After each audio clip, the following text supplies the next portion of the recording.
We're going to start our lesson on electricity and magnetism by doing a brief overview of what circuits are and what Ohm's law is. So I'm on page 7 of your packet right now, and I'm going to zoom in on the top portion. So we have two different types of circuits. We've got series circuits and we've got parallel circuits. Okay, so you can notice two distinct differences right here. In one, there is one loop with two bulbs, and in this one, there's two loops. So what you'll notice is here, we could turn this light off and current would still flow to the outside light bulb. This is how your house is wired. This is how old Christmas lights were wired, and that's why if one path was broken, if one bulb was taken out, the rest of it wouldn't work. So your house is wired in parallel so that all of the lights can go independently.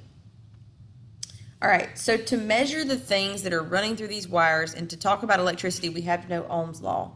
All right, so Ohm's law is measuring the current by dividing the voltage and resistance. So current equals the voltage divided by the resistance. V is for voltage, R is for resistance. We measure that in ohms, and then current is measured in amps. All right, so I think this is probably common to you, but if you increase the voltage, give it more power, you are going to increase the current. If you increase the resistance, that's going to make it more difficult. That's going to decrease the current. If you decrease the voltage, get a smaller power source, that's going to decrease the current. And if you decrease the resistance, make it easier, it's going to increase the current. All right, so let's talk about what these three things are. So the first thing is current. Current is moving electrons through some sort of a wire.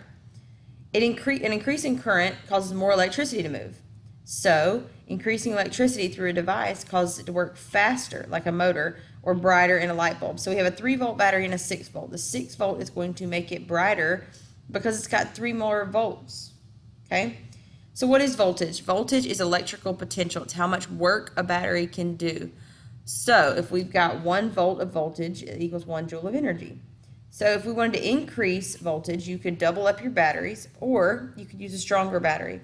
More voltage is going to give you a stronger pump. So the light is off. The light bulb doesn't light here because the two batteries are pushing in opposite directions. That's why it's so important to put your batteries in something properly. Now, these light bulbs cause resistance. Resistance does not make things easier. And so the more things you have plugged in, and I'm sure you've seen this in your own house, the harder it's going to be for your system to power it. So resistance is what slows down the current. So adding devices, the more you plug in, the more resistance you have. So right here we've got 6 volts and 6 volts, same volts on either one. Here we've got 1 light bulb, so 2 amps are running through. But here we've got 2 light bulbs with the same amount of resistance. So we've got less current running through because we've got more light bulbs. So what I want you to do is go back to page 1, and we are going to go through a few notes before we get started. All right, so the first thing we're going to look at is what is electricity and magnetism? Well, electricity is a collection or flow of electrons.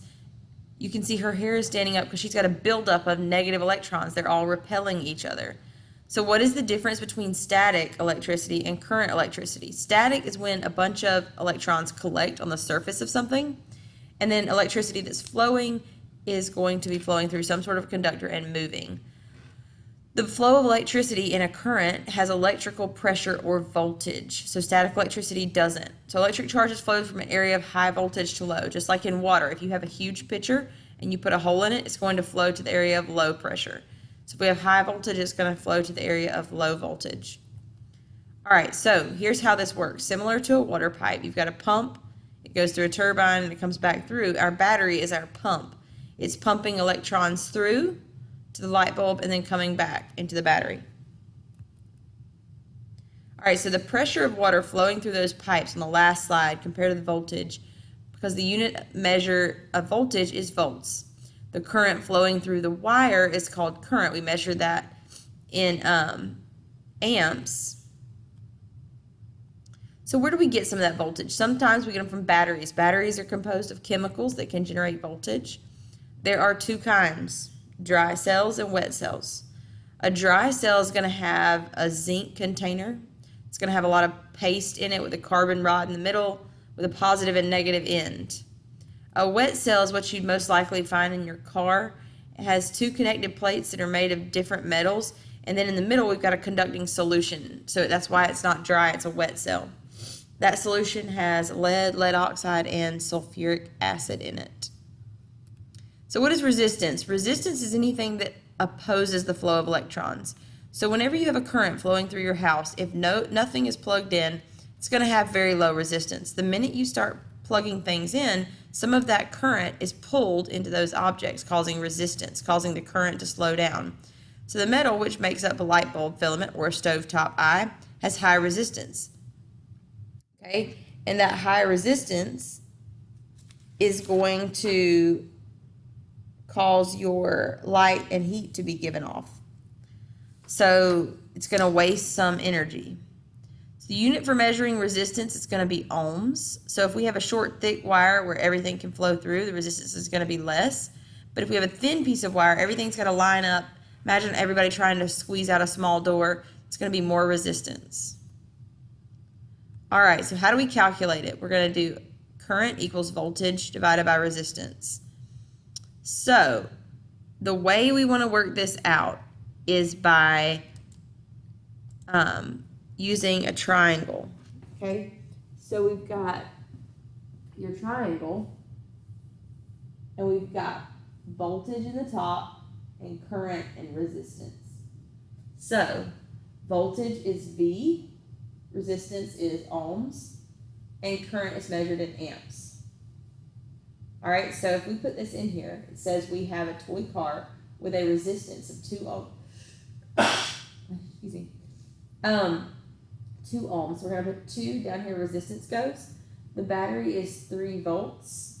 So how much current do we have? Well, we take 3 and we divide it by 2 and we get 1.5. So 1.5 would go here. All right, so our answer is 1.5 volts. That is how we're going to calculate all of them. Okay, so just remember that triangle and be sure you have that in your notes. And if you don't, be sure you write that down. Okay, and now we're going to move on to something else. So you'll see we have 1.5 amps. All right, so what are electrical circuits? Circuits usually contain some sort of a source, a wire, a conductor, and one or more devices that can use the electrical energy. So we have series circuits. Series are ones that have one pathway. So if that pathway is broken or if the switch is turned off, nothing else will light. So if you have your conductor, your wire, and your battery, if we took the battery out, if we took one of the light bulbs out, the circuit would not be closed and it would be left not shining. Now, let's say we took the light bulb out and we closed it back up. There'd be more current running through the wire coming to that one light bulb, so that light bulb would shine brighter. In this one, each thing is dependent on the other. But a parallel circuit is how your house is wired, and it's much easier. You'll see there's 2 paths for the electricity to flow. So if the first light bulb was taken out, electricity would still flow in the same current to the second light bulb. Nothing would change. All right, an open circuit and a closed circuit has to do with the light being turned on and turned off. If the circuit is closed, that means the light is turned on. If it's open, that means the light is not going to work. So how is your household wiring arranged? With most household wiring, it's designed with a combination of parallel circuits. Series circuits means if you turn the fan off, all the lights would go off. So electrical energy enters the home through a breaker box or your fuse box. It looks like that picture. And it distributes it through multiple circuits. And a breaker box is a safety feature. It can open the circuit if something goes wrong. All right, and the last thing we want to do is look at these Ohm's law problems. So the first one says we have a 25-volt relay that has a coil of resistance of 250 ohms. How much current does it draw? So I would draw my triangle. Voltage is on top, current and resistance are on bottom. So I'm going to have 25 on top, 250 on the bottom.